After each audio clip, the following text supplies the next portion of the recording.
I'm Janasa. I'm doing Choice Theory and Reality Therapy, which is chapter 11.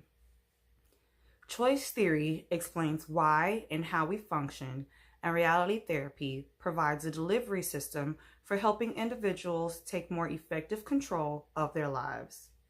The reality therapy approach to counseling allows the client to really take control over their own thoughts and behaviors, focus on problem solving, and making better choices in order to achieve specific goals. The two main developers of choice theory and reality therapy are William Glasser and Robert Waboulding. William Glasser was a psychiatrist who learned about control theory and believed that this orientation had great potential in the early 80s. But after 10 years of expanding, revising, and clarifying, Glasser became convinced it was misleading to continue to call it control theory and thus changed it to choice theory to reflect all that he had developed within the orientation. Very early in his career, Glasser rejected Freudian principles, believing therapists should hold people responsible for their behaviors. Robert Waboulding was a professor at Xavier University and extended Glasser's theory and practice of reality therapy with his conceptualization of the WDEP system. In this theory, we as individuals store information in our minds and build files of our wants, called our quality world. And in our quality world, we develop an inner picture album of specific wants as well as precise ways to satisfy these wants, needs, and explorations.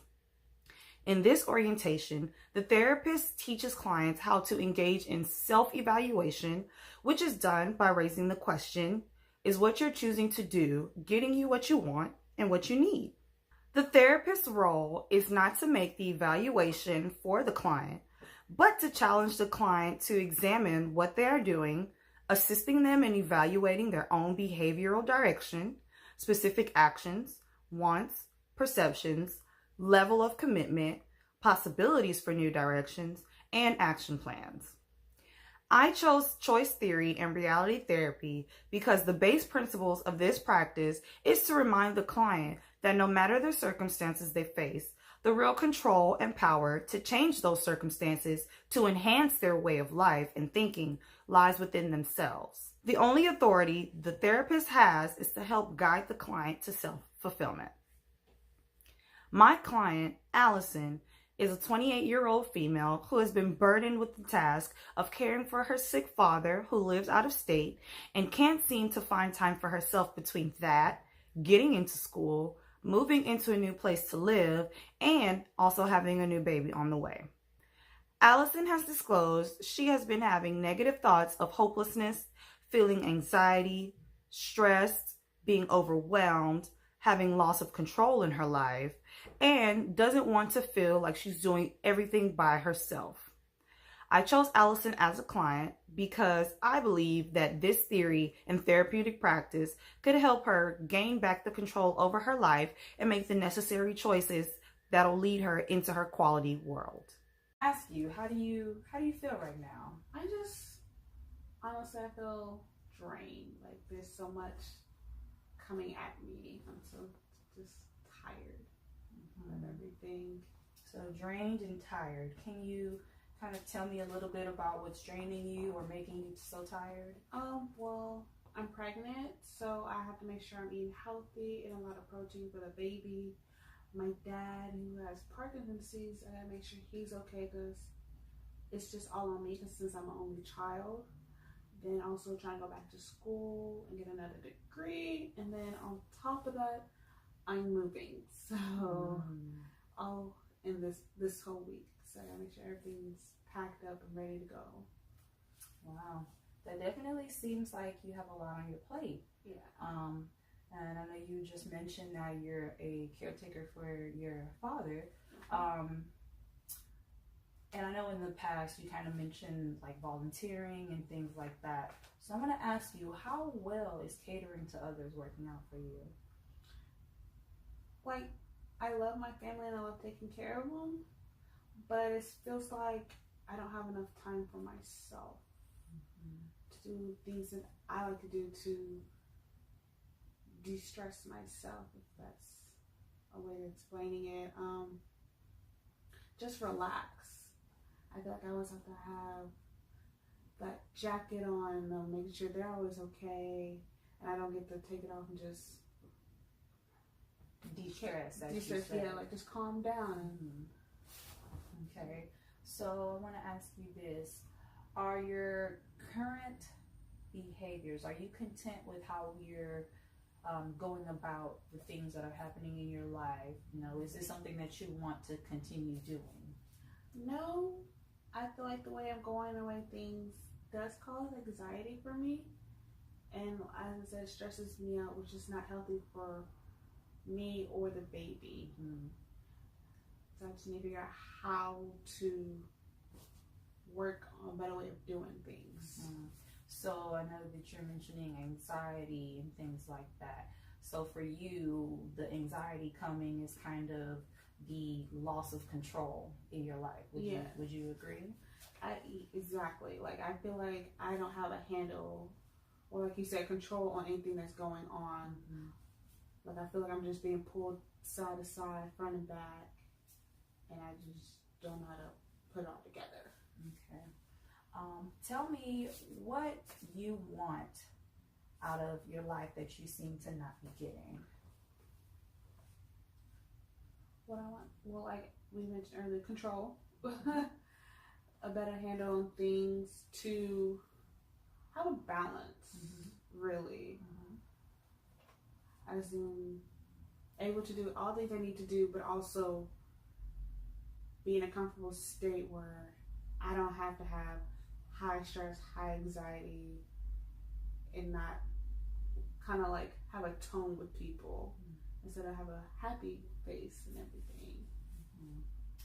So I want to kind of do a little, I guess, an exercise with you. Just a small one.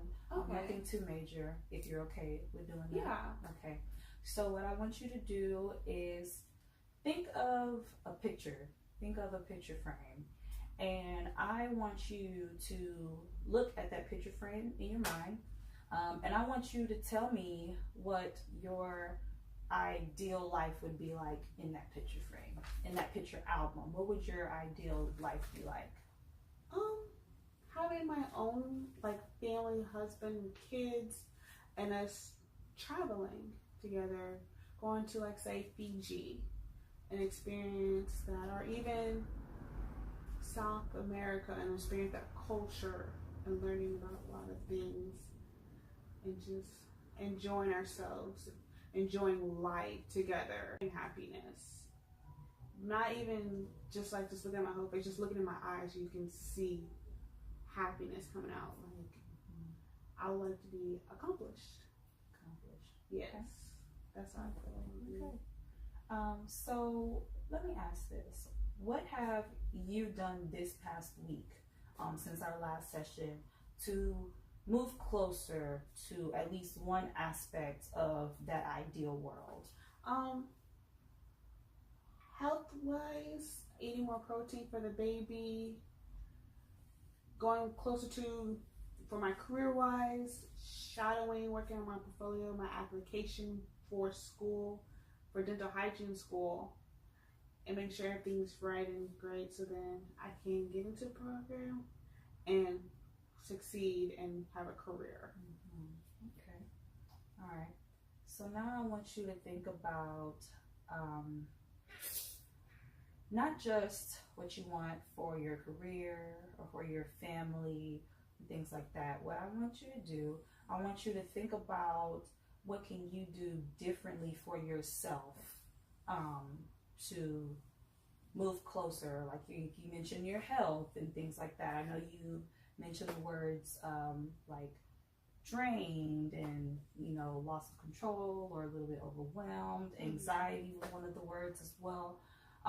So think about what you can do differently to move closer to that ideal life for yourself personally.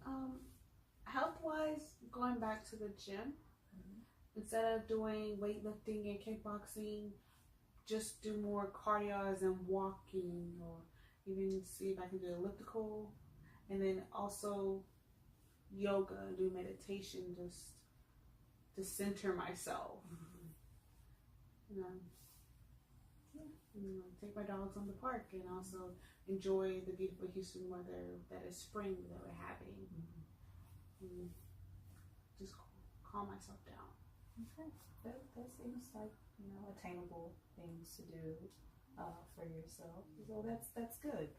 So I want to know, you know, because we're kind of getting close to the end of our session here, and I just want to make sure that we are moving forward in a sense with the things that you want in this ideal life that you have for yourself. So I want to know, what is your plan? What are you willing to do differently this week or even the week after, that you can commit to moving towards this ideal life that you want? To not get so worked up when things don't work out exactly how I want to picture it the way, because not everything's gonna be perfect, and I can't always be a perfectionist. But realize that I can control the situation and have it work out, and not be like, oh, it has to be this way, this way, this way, but actually be something that can be positive and not see a negative way of it, but think more positively in those situations. Okay. Yeah. All right. So to kind of close out a little bit, what are some goals that you can kind of set for yourself to reduce that stress? Like for school, for instance, trying to get into school, or like you mentioned, eating better. So what are some like direct goals that you can do to kind of move forward to this ideal life? Eating, maybe even try meal prepping again. Okay. That was great. I didn't have to worry about what I'm gonna eat, when to eat. It will already be set in stone. I already have my food to the side. I can heat it up as I go, and you also have like healthy snacks. And then say the days I don't work, put that to having an hour of just working out, or even making like a fun workout, just like I said earlier, going to the park with the dogs and just enjoy the nice weather. School wise, with my portfolio, just break down each section and do like one day do my observation review, next day do my essay. Try not to get so headstrong on it. Just try to relax. If I need to take a break, maybe for like 5, 10, 15, maybe even 30 minutes, I think will be probably a good idea to do. So I can just be like, okay, this is worrying me, let me calm down, and I'll come back to it. Even if I just need to listen to like a couple of songs or watch a TV show, work out, just call back home to my family, call my mom. Kind of check in, but not really, you know, be in the center of what's going on. Yeah. Okay. So those seem like very attainable goals. I do think I think those goals that you kind of are planning for, you know, are definitely attainable. If you work at it one by one, like you said, pace yourself. I believe you have the potential to commit to and accomplish the goals that you set for yourself. Nothing that is within your control is ever too impossible to achieve. I think you know best what changes you need to make in your life that'll be beneficial to the journey that you're on, to work towards that ideal life there, or in a sense that quality world that you are looking for, or hope for, you know. And once you get into the habit of, you know, saying yes to your well-being and your health, and, you know, moving things along to where you have the control in certain areas of your life, I want you to notice and acknowledge those feelings and just kind of understand, be in that moment, you know. You don't have to rush or, you know, make drastic changes or decisions right away.